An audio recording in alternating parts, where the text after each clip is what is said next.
جان لڑا کر 10 منٹ چاہے ہوں اپنا قرآن پاک سناتے رہے، ٹھیک کرا. جمال القرآن پڑھیں تو کہنا ہی کیا. فرمایا کہ حضرت علی رضی اللہ تعالیٰ عنہ نے فرمایا قرآن پاک کے لیے قرآن مجید کو حروف کی مخارج کے ساتھ پڑھیں اور وقوف کے پہچان کے ساتھ پڑھیں. یہ حضرت شاہ ابرار صاحب رحمۃ اللہ نے بچوں کو یاد کرایا ہوا تھا. یہ پرچہ، یہ ان کا پرچہ ہے. یہ آخر میں حضرت والا اور حضرت تھانوی رحمۃ اللہ علیہ کچھ باتیں ہیں. قرآن پاک کی تلاوت کے فوائد دیکھو. چہل قدمی کرنا حضرت نے فرمایا منع نہیں، یہ صحت کے لیے ضروری ہے. چہل قدمی 40 قدم بھی چل لی ہے رات کو تو کوئی مسئلہ نہیں، چہل قدمی. لیکن فرمایا کہ آخرت کی تیاری کی فکر ہی نہیں ہے. آرام تو قبر میں چل کر ہوگا. ہمیں قاری صاحب کی کہنا چاہیے کہ آپ میرا قرآن پاک سن لیں. اور ہم ابھی 2 سنت پڑھی، کس طرح پڑھی؟ الحمدللہ رب العالمین الرحمن الرحیم مالک یوم الدین ایاک نعبد و ایاک نستعین اہدنا الصراط المستقیم صراط الذین انعمت علیہم. یہ جب ہم نماز پڑھائیں گے تو اس وقت بھی ہم اسی طرح پڑھیں گے. حضرت شاہ ابرار صاحب کے طلباء 7 منٹ، بچے 7 منٹ 4 سنت میں. اور میں نے اپنی آنکھوں سے ماشاءاللہ دین کی بہت بڑی سمجھ والے کو 3 منٹ میں 4 رکعت پڑھتے ہوئے دیکھا ہے. اور ایک صاحب اتنے عبادت گزار ہیں، اتنے عبادت گزار ہیں، بہت عرصے سے نہیں دیکھا. کسی کے عیب دیکھنا جائز نہیں. اب سامنے ہی ایک آدمی ہے، آکے جیسے ہی گھڑی دیکھی تو ابھی تو 1 منٹ باقی ہے نماز میں. 1 منٹ میں 2 رکعت پڑھ کے سلام پھیر کے تکبیر اولیٰ کے ساتھ بھی شریک ہو گئے. کس اخلاص سے پڑھنی چاہیے اس کی مجھے فکر نہیں ہے. 7 منٹ میں بتا رہا ہوں. شاگرد ان کو حضرت نے سب کو یہ یاد کرایا ہوا تھا، حضرت شاہ ابرار صاحب رحمۃ اللہ علیہ نے. کس طرح ہم تلاوت تیز جو پڑھتے ہیں نا، قاری صاحب کو سنائیں جس طرح ہم تیز پڑھتے ہیں وہ سنائیں. اور جلدی کیا ہے بھائی، ضرورت کیا ہے؟ 5 منٹ کا آرام قربان نہیں کر سکتے. آ کر آرام سے 2 رکعت سنت پڑھی، دعا مانگی، کوئی اور ذکر اذکار کر لیے، اللہ سے اللہ کو مانگ لیا 2 منٹ کے اندر، 1 منٹ کے اندر. فکر نہیں. اس وقت مشکات شریف مظاہر حق جدید جلد نمبر 1 استاذ پڑھا رہے ہیں. آج 6واں دن ہوگا. علماء کے فضائل احادیث مبارکہ میں وہ اللہ توفیق دے رہے ہیں. اور حدیث پاک پڑھتا ہوں، سر پہ ہاتھ رکھ لیتا ہوں، یا اللہ ہم تو 1% بھی ان لوگوں کی عزت نہیں کرتے. عابدوں کا حلقہ بھی لگا ہوا تھا، علماء کا حلقہ بھی لگا ہوا تھا. آپ صلی اللہ علیہ وسلم علماء کے ساتھ تشریف فرما ہوئے. عابدوں کی فضیلت پر علماء کی عابدوں پر فضیلت کیسی ہے؟ آپ صلی اللہ علیہ وسلم فرما رہے جیسے میری فضیلت ایک ادنا مسلمان پر ہے. پھر بتاؤ کہ حساب کتاب کہاں تک جا کر پہنچا. حضرت شیخ الحدیث وہاں زکریا صاحب رحمۃ اللہ علیہ تو بیان نہیں فرما دیتے، تفصیل کا موقع نہیں. علماء کو جمع فرمایا. بسم اللہ الرحمن الرحیم نحمدہ ونصلی علی رسولہ الکریم. اے علماء کرام، آج آپ کو جمع کیا ایک بات بتانے کے لیے. اپنے آپ کو پہچانو. وآخر دعوانا ان الحمد للہ رب العالمین. کتنا بھی حضرت فرماتے اہل علم کے لیے لکھا ہوا ہے نعمتیں، لیکن ہم اپنی وہ نشان نہیں بنائیں گے. عزت اللہ کے ہاتھ میں. ان اکرمکم عند اللہ اتقاکم. عزت وقار والا وہ ہے جو گناہ نہیں کرتا، تقوی سے رہتا ہے. اور علم پر عمل نہ کرنے کی کیا وعید ہیں؟ فرمایا کہ قرآن پاک کی تلاوت کے فوائد، اللہ تعالیٰ کی محبت بڑھتی ہے. اوپر آ گیا نا صحیح پڑھنے سے، دل کا زنگ دور ہوتا ہے. ہم کتنی تلاوت کرتے ہیں؟ اپنے شیخ کو بتائیں کتنی تلاوت کرتے ہیں. حافظ قرآن کو کم از کم 3 پارے. اچھا چلو بھائی 2 پارے چلیں گے، اس سے کم نہیں ہے. رجب میں ایسا قرآن پاک 4 دفعہ دہرائی دیں گے. شعبان میں بھی قرآن پاک سنا کے 23 کو ختم کیا، 24 کو ہاتھ بھی نہیں لگاتے الا ماشاء اللہ. ہر حرف پر بغیر سمجھے پر بھی 10 نیکیاں ملتی ہیں. یہ بچوں کو حضرت نے یاد کرایا ہوا تھا. جو شخص یہ کہے کہ سمجھے بغیر قرآن پاک پڑھنے کا کوئی فائدہ نہیں، وہ شخص یا تو بے دین ہے یا جاہل ہے. یا تو بے دین ہے یا تو جاہل ہے. ایسا کریں کہ بچوں کو حافظ نہ بنائیں. کیسے سمجھیں گے وہ؟ بچوں کو جو ہے قاری بھی نہ بنائیں، بچوں کو ناظرہ بھی نہ پڑھائیں، کیونکہ وہ تو کچھ سمجھتے نہیں ہیں. جب ہم بوڑھے ہو جائیں نا اور قبر کے نزدیک پہنچ جائیں پھر حافظ بنیں گے. احساس نہیں ہے, حیا نہیں ہے. یہ جملے ان لوگوں کے ہیں جنہوں نے وہ بیان جو کیا تھا نا علماء پر, یہ ان لوگوں کا ہے.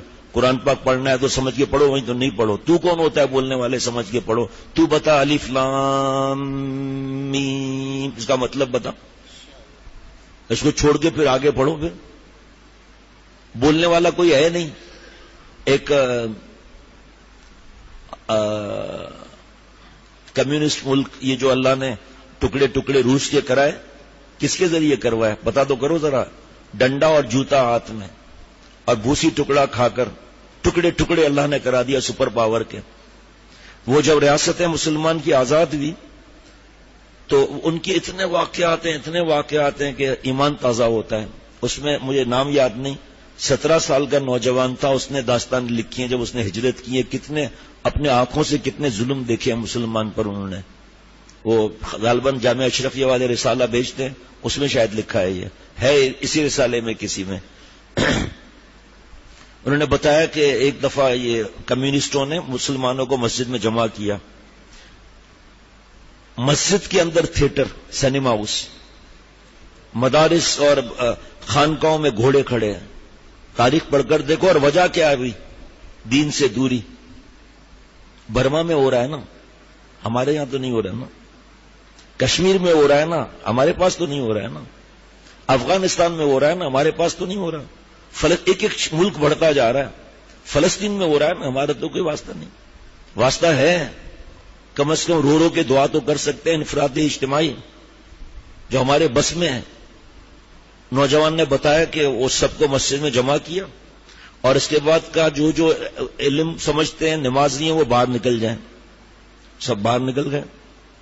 اس کے بعد وہ بکواس کی ہے دین کے لیے, اللہ تعالیٰ کے لیے, آپ صلی اللہ تعالی وسلم کی شان میں گستاخی. تو یہ جو نوجوان ہے یہ کھڑا ہو گیا کہ جو تمہیں جواب دینے والا ہے اس کو تو باہر بھیج دیا, اب تمہاری مرضی ہے جو بولتے رہو. اتنا مارا اس کو, اتنا مارا کہ کوئی سوچ بھی نہیں سکتا. وہ داستان اس وقت بتانے کا مقصد نہیں. کہنے کا مقصد یہ ہے کہ جس کو جو بولنا ہے بکواس کرنا ہے کر لے. کوئی ڈاکٹر صاحب کوئی ہے, کوئی انجینئر صاحب ہے, تفسیریں بیان کر رہا ہے, تمہیں جواب دینے والا ہے کون؟ جو بولنا ہے بولتے جاؤ, اور ہم لوگ ان کی سنتے ہیں نعوذ باللہ. قرآن پاک کے تلاوت کے آداب, محبت سے پڑھے کیونکہ یہ پالنے والے کا کلام ہے. عظمت کے ساتھ پڑھے کیونکہ بہت بڑے مالک کا کلام ہے. یہ سوچ کر پڑھے کہ اللہ تعالیٰ نے ہمیں حکم دیا ہے کہ ہمارا کلام پاک پڑھ کر سناؤ, ہم دیکھیں کیسا پڑھتے ہوں. خود ہی قاری صاحب کے بعد بھیجیں گے انشاءاللہ تعالیٰ, بھاگیں گے ہم لوگ. حروف کے صحت کے ساتھ تلاوت کرے. یہ گڑبڑ پڑھنا عظمت کے خلاف ہے. احکام کی اتباع کی نیت کر کے تلاوت کرے کہ جو کچھ اس میں حکم ہے اس کو ہم مانیں گے اور عمل کریں گے. حضرت عمر رضی اللہ تعالیٰ عنہ نے فرمایا کہ قرآن پاک کی تلاوت سے پہلے قرآن پاک کا بوسہ لیتا ہوں, اس کو چومتا ہوں اور بوسہ دے کر نقل کر دے, کہہ دے جس طرح حضرت عمر رضی اللہ تعالیٰ کی سنت ادا ہو جائے گی. حضرت عمر رضی اللہ تعالیٰ یہ کہتے تھے چوم کر آنکھوں سے لگا کر, ھذا عہد ربی ھذا منشور ربی, کہ یہ میرے رب کے دستاویز, میرے رب کا منشور ہے, میرے رب کا قانون ہے. شادیوں میں مہنگے مہنگے قرآن پاک دیے جاتے ہیں, جس کے غلاف بھی مہنگے ہوتے ہیں, اس پر مکھیوں کے نشان ہم دیکھ سکتے ہیں. ہمارے بچوں کی الماریاں, بستہ, جیومیٹری باکس, چپلیں, کپڑے بہترین سیٹ کیے ہوئے, اور قرآن پاک کے حرف شہید ہو رہے ہیں. مٹی, ابھی ایک جگہ بیان ہوا تھا, جگہ بتانے کی ضرورت نہیں, میں ایسے بیٹھا تھا, سامنے جو دوسرا پلر ہے نا یہاں, اس کا بھی دوسرا یا تیسرا پلر تھا, وہاں پر قرآن پاک صاف نظر آ رہے تھے کہ شہید ہیں اور کسی وقت بھی گر سکتے تھے. مٹی لگی ہوئی ہے. کبھی ہم نے اپنے بیوی, بچوں, بہن, بھائیوں, ماں باپ کو یہ عرض کیا کہ ہم قرآن پاک کا بیٹھ کے دور کرتے ہیں. لڑائی جھگڑے کی بات نہیں کہ زبردستی آؤ, نہیں, پیار سے, محبت سے. ہمیں اپنی فکر ہے, گھر کی فکر نہیں. قرآن پاک میں تو اللہ فرما رہے ہیں قوا انفسکم واہلیکم نارا, اس کی فکر ہونی چاہیے کہ قرآن پاک صحیح پڑھا جائے. اگر ہم آج کوشش کریں گے نسلوں در نسلیں انشاءاللہ تعالی یہ چلے گا. حضرت شیخ الاسلام قبرص کا واقعہ سنا کر پھر فرماتے ہیں ان کے زوال کے سبب کیا ہیں. کہ انہوں نے قرآن پاک کی تلاوت چھوڑ دی، قرآن پاک میں کیا لکھا ہے اس کی فکر نہیں کی، نمازیں چھوڑ دیں اور گھر گھر بے حیائی اوریانی. آج خود دیکھ لیں ہمارے حالات کیا ہیں. یہ سوچے کہ اللہ تعالیٰ کا نور ان حروف کے واسطے سے میرے قلب یعنی دل میں آ رہا ہے اور اللہ تعالیٰ کی محبت میں ترقی ہوتی ہے. یہ سوچے کہ ہر حرف پر 10 نیکی مل رہی ہیں. ایک پارے کے حروف کو شمار کرنے سے 1,00,000 نیکی بنتی ہے. لہذا اگر ایک پارہ تلاوت کر لیا تو 1,00,000 نیکی جمع ہو گئی. مولوی فرحان بتا رہے تھے، ابا کسی بزرگ کا نام یاد نہیں، کہ وہ فرماتے تھے الف ایک جملہ نہیں ہے، اس پر 10 نیکیاں نہیں ہیں. الف لام فا 30 نیکیاں ہو گئی ایک حرف پر. لام جو ہے وہ ایک حرف نہیں ہے، لام اور میم. دیکھو نا، بھلے میں کسی کا شیخ نہیں ہوں، ایک مثال ہے، آپ کا کسی کا بیٹا ہوں، کسی کا بھائی ہوں، کسی کا دوست ہوں، تو کم از کم خوش کرنے کے لیے یہ ہمارے ساتھی لکھ دیں کہ میں کتنے پارے روز تلاوت کرتا ہوں. مطالعے کا اتنا فکر. اور پہلے وقت کے طلباء تاریخ اٹھا کر دیکھ لیں کہ کتنے بجے اٹھتے تھے، کیا تلاوت ان کی ہوتی تھی، ان کی پڑھائی میں تقویٰ کی برکت سے کتنی برکت ہوتی تھی. ابھی کل ایک طالب علم نے یہاں سے قہوہ وغیرہ پی کے، اندر آنا منع نہیں ہے لیکن قہوہ پی کے پھر وہ اندر آئے، آ کر سیدھا آ کر مجھے خط دیا. میں نے کہا اس کا جواب تو ابھی تو وقت کم، پڑھیں. لکھا تھا کہ اللہ تعالیٰ کی رحمت سے میں نے یہ گناہ چھوڑ دیے، میں ان کو گناہ نہیں سمجھتا تھا. سب سے بڑھ کر میں اس وقت جنت میں ہوں، میں نے بڑا فون بیچ دیا اور دوزخ سے جنت میں آ گیا ہوں. نماز میں دل لگ رہا ہے، پڑھائی میں دل لگ رہا ہے، ذکر کا ناغہ نہیں ہو رہا، دل نور سے بھر رہا ہے. جو موبائل میں لگا ہوگا کیا قرآن پاک کی تلاوت کرے گا. بالکل یہ سمجھیں جتنا یہ سامنے بیٹھا ہے نا مولانا صاحب، اتنا قرآن پاک رکھا ہوا ہے، موبائل نکالا، مجھے پتا ہے پڑھ سکتے ہیں، سمجھانے کی ضرورت نہیں اس معاملے میں، اور پڑھ رہے ہیں. قرآن پاک پہ حرف پر چلے انگلی اور قرآن پاک کو چومیں، آنکھوں سے لگائیں اور حرف پر ہاتھ چلتے رہیں، اس کا کیا مزہ ہے. منع نہیں ہے، پھر کہہ رہا ہوں کہ اس کا مزہ اس کے مزے کے برابر تو آپ نہیں کہہ سکتے نا.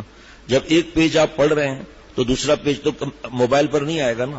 اور یہاں ایک پیج پڑھ رہے ہیں، سامنے نظر بھی ہے، شاید شد ہم نے پڑھنا نہیں ہے، بعد میں پڑھنا ہے، لیکن اس کا مزہ جب ہے جب آدمی سفر میں ہے. ماشاءاللہ قرآن پاک پڑھتے ہوئے جا رہے ہیں، بہت اچھا ہے. یہاں سے لے کر لانڈی جا رہے ہیں، ماشاءاللہ پڑھو، کس نے منع کیا.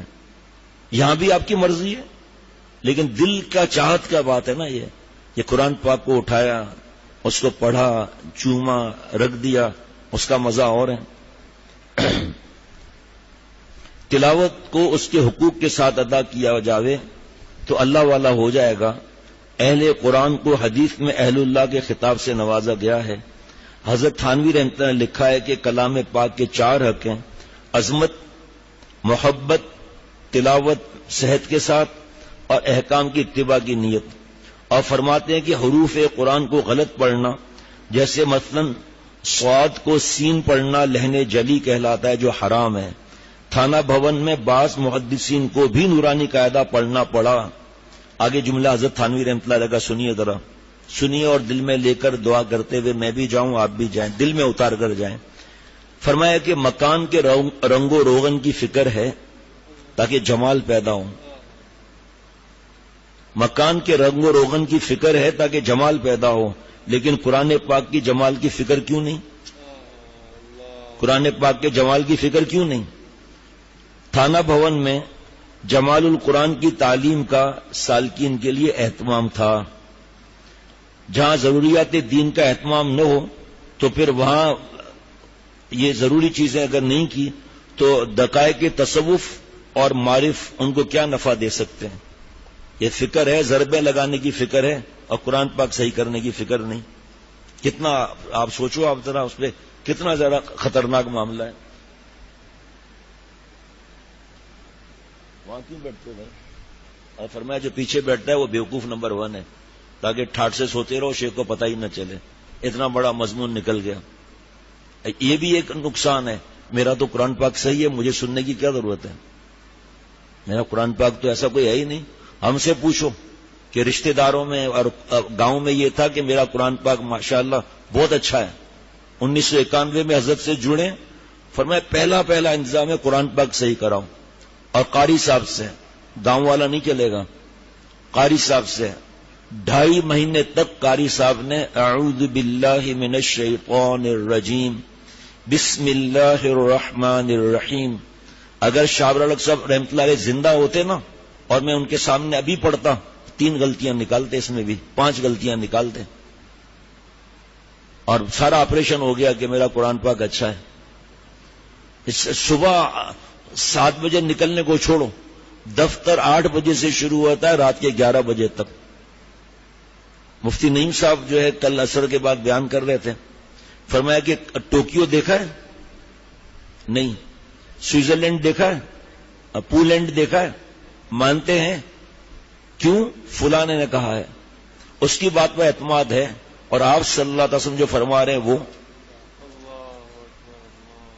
ابھی رات کو بھائیوں نے مجھے دکھایا کہ وہ پکی نیوز آئی ہے. آگے کیا ہوگا وہ تو ہمیشہ الحمدللہ الٹا ہی ہوتا ہے کہ 48 گھنٹے میں یہ طوفان اتنا خطرناک آنے والا ہے, جس میں انڈیا میں اتنے فیصد, افغانستان میں اتنے فیصد, پاکستان میں خطرہ, پورے پاکستان میں 70% کا خطرہ ہے. ہم نے تو دعا شروع کر دینی ہے کہ اللہ ہر نقصان سے بچائیے, اپنی رحمت کا سایہ رکھیے. لیکن اس خبر کو کیونکہ جنگ اخبار میں ہے نا, اس کو کتنا پھیلایا جائے گا. آج کل کا اخبار ہے جنگ, راول پنڈی کا, میں نے خود دیکھا. انہوں نے, میں نے کہا تصویر ہوگی, کر نہیں, وہ میں کٹنگ ہے ہی اتنی. میں نے کہا پہلے دیکھیں سچ ہے یا غلط ہے. وہ سب چیک کر کے پھر میں نے پڑھا. ایسا خطرہ دلایا گیا ہے کہ آپ سوچ بھی نہیں سکتے. اور میرا بھی تو جنگ اخبار بڑی یقین ہے نا, سیدھی سی بات ہے, میں تو نہیں پڑھتا, لیکن پھر اللہ تعالیٰ کے احکامات اور آپ صلی اللہ علیہ وسلم کے نصیحتوں پر اور احکامات پر کتنا یقین ہے ہمارا, اس کو کتنا آگے پھیلاتے ہیں. اب ہوا اڑی ہوئی ہے کہ اتنا خطرناک 2013 کے بعد سب سے بڑا خطرناک طوفان آنے والا ہے, اور بڑے تیز ہواؤں کے ساتھ, اور پتہ نہیں کیا کیا. فوراً غریبوں کا کیا حال ہوگا؟ اللہ سے دعا کرنی ہے, میں تو یہ ہو جاؤں گا, میں تو نہیں, غلط. کتنی بار امریکہ اور کینیڈا میں یہ بیٹھے ہوئے, کینیڈا کے ساتھی, ابھی پتہ نہیں نظر نہیں آ رہے, وہ طوفان برف باری کا اس طرح آئے گا, اس کا الٹ طوفان آئے گا 200 کلومیٹر کی رفتار کے ساتھ, آیا 350 کی رفتار, جہاں تک انہوں نے جگہیں خالی کرائی تھی اس سے آگے چلا گیا. اور یہاں پاکستان میں کتنی بار طوفان, بزرگوں کی دعائیں, ٹل گیا الحمدللہ. اس کے لیے بھی ہم سب دعا کریں گے بھائی. مفتی ارشاد صاحب ہمارے دارالعلوم اشرف المدارس کے استاذ ہیں, حافظ, عالم, قاری, ماشاءاللہ مفتی. حضرت کے خلیفہ, طبیعت زیادہ ناساز ہے, دعا کریں اللہ کروڑوں جانے عطا فرمائے. وہاں منصور کو بھی اللہ صحت عطا فرمائے.